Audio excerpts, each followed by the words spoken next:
Delivery boy और मौत का खून। रात के लगभग 11 बजे थे। शहर में हल्की बारिश हो रही थी। सड़कों पर सन्नाटा पसरा था। 24 साल का अमन एक फूड डिलीवरी बॉय था। उसे देर रात तक काम करने की आदत थी। उस रात भी वह अपनी आखिरी कुछ डिलीवरी पूरी कर रहा था। मोबाइल पर एक नया ऑर्डर आया। पता पुरानी पहाड़ी के पास स्थित एक सुनसान बंगला। अमन ने सोचा, बस यह आखिरी ऑर्डर दे दूं, फिर घर चला जाऊंगा। वह खाना लेकर निकल पड़ा। जैसे जैसे वह बंगले के करीब पहुंचा, सड़क सुनसान होती गई। आसपास कोई घर नहीं था, केवल पुराने पेड़ और अंधेरा। बंगला दूर से ही अजीब लग रहा था। उसकी खिड़कियां टूटी हुई थीं और दीवारों पर काई जमी हुई थी। अमन ने बाइक रोकी और दरवाजे तक पहुंचा। उसने घंटी बजाई। कुछ सेकंड बाद दरवाजा अपने आप खुल गया। अंदर एक बूढ़ी औरत खड़ी थी। उसका चेहरा झुर्रियों से भरा था और आंखें लाल थीं। खाना ले आइए, उसने धीमी आवाज में कहा। अमन ने खाना दिया। बूढ़ी औरत ने नकद पैसे दिए और दरवाजा बंद कर लिया। अमन जैसे ही मुड़ा, उसकी नजर जमीन पर पड़ी। दरवाजे के नीचे से लाल रंग का तरल बाहर निकल रहा था। वह खून जैसा दिख रहा था। अमन घबरा गया, लेकिन खुद को समझाते हुए वहां से निकल गया। अगले दिन उसे फिर उसी पते से ऑर्डर मिला। इस बार उसे अजीब लगा। फिर भी वह पहुंच गया। दरवाजा उसी तरह खुला।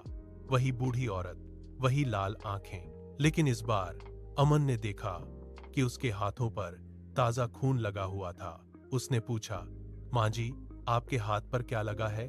बूढ़ी औरत मुस्कुराई। चुकंदर का रस है बेटा। अमन को जवाब अजीब लगा, लेकिन वह चला गया। उस रात घर पहुंचने के बाद भी उसे वह बंगला याद आता रहा। तीसरे दिन फिर उसी पते से ऑर्डर आया। अब उसकी जिज्ञासा बढ़ चुकी थी। वह बंगले में पहुंचा। बूढ़ी औरत ने खाना लिया। इस बार अमन ने दरवाजे के अंदर झांकने की कोशिश की। उसे फर्श पर लाल धब्बे दिखाई दिए। ऐसा लग रहा था जैसे किसी ने पूरे घर में खून फैलाया हो। अचानक बूढ़ी औरत ने जोर से दरवाजा बंद कर दिया। अमन चौंक गया। उस रात उसे नींद नहीं आई। अगली सुबह उसने अपने दोस्त राहुल को पूरी बात बताई। राहुल बोला, चल आज रात दोनों मिलकर देखते हैं कि मामला क्या है। रात को दोनों बाइक लेकर बंगले पहुंचे। बंगला पूरी तरह अंधेरे में डूबा हुआ था। दोनों पीछे की तरफ से अंदर घुस गए। घर के अंदर बदबू फैली हुई थी। दीवारों पर लाल हाथों के निशान बने हुए थे। अचानक उन्हें ऊपर से किसी के रोने की आवाज सुनाई दी। दोनों सीढ़ियां चढ़ने लगे। ऊपर एक कमरा बंद था। आवाज उसी कमरे से आ रही थी। राहुल ने दरवाजा खोला। अंदर कोई नहीं था, लेकिन कमरे के बीचों बीच खून से भरा एक बड़ा कटोरा रखा था। तभी उनके पीछे किसी के चलने की आवाज आई। दोनों पलटे। वही बूढ़ी औरत खड़ी थी, लेकिन अब उसका चेहरा इंसान जैसा नहीं था। उसकी आंखों से खून बह रहा था। उसके दांत लंबे और नुकीले हो चुके थे। तुम्हें यहां नहीं आना चाहिए था। उसकी आवाज पूरे कमरे में गूंजने लगी। दोनों डरकर भागे, लेकिन सीढ़ियां गायब हो चुकी थीं। पूरा घर बदलने लगा। दीवारों से खून टपकने लगा। चारों तरफ चीखें सुनाई देने लगीं। अमन और राहुल किसी तरह नीचे पहुंचे और बाहर भाग निकले। अगली सुबह दोनों सीधे पुलिस स्टेशन गए। पुलिस उनके साथ बंगले पहुंची, लेकिन वहां कोई बंगला नहीं था, सिर्फ एक खाली मैदान था। सब हैरान रह गए। पुलिस ने उनकी बात पर विश्वास नहीं किया। कुछ दिनों बाद अमन ने इंटरनेट पर उस जगह के बारे में खोजबीन की। उसे एक पुरानी खबर मिली। लगभग 30 साल पहले वहां एक बंगला था।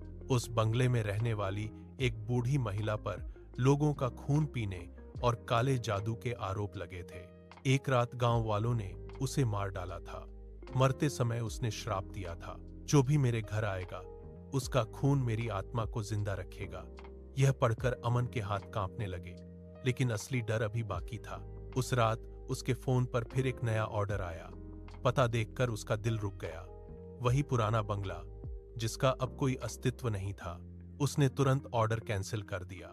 कुछ सेकंड बाद फोन पर एक मैसेज आया, डिलीवरी पूरी क्यों नहीं की? अमन ने नंबर पर कॉल किया।